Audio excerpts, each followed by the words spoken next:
I used to love to help my dad when he was building something. My favorite thing to do was snap the chalk line.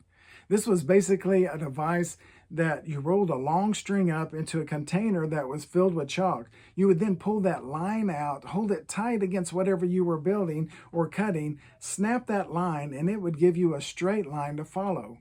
Later, as a teenager, I worked with some masons who would use a plumb line in a similar manner to make sure their rows of masonry were straight. So, reading this passage brought back memories of these experiences.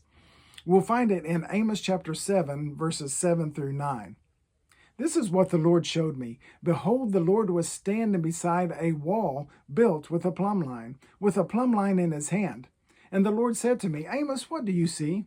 And I said, a plumb line. Then the Lord said, behold, I am setting a plumb line in the midst of my people Israel. I will never again pass by them. The high places of Isaac shall be made desolate, and the sanctuaries of Israel shall be laid waste, and I will rise against the house of Jeroboam with a sword. Of course, the question is, what is this verse talking about? It is fairly simple when you understand when it is written. It takes place after Israel has been divided, those kingdoms split, and king after king have allowed worship of idols and worship of other gods to become prevalent. And the kings who actually do lead the people to follow the one true God have become extremely scarce, and even then they don't always follow God completely. As a result, God is fed up, and he declares that there is a standard. And that standard is the will of God. It is a clear marked line, a plumb line, that if not followed will not be accepted by God.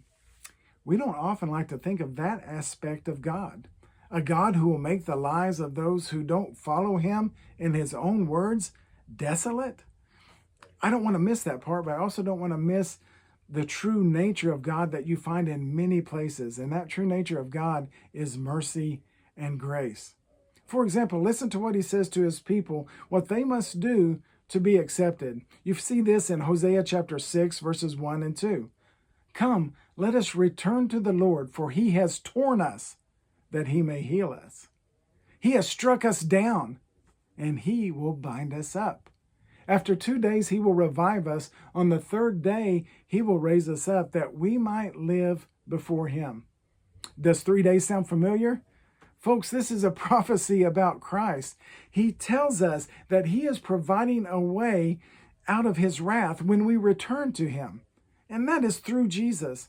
His death and his resurrection revives and raises us. Christ is how we return to God.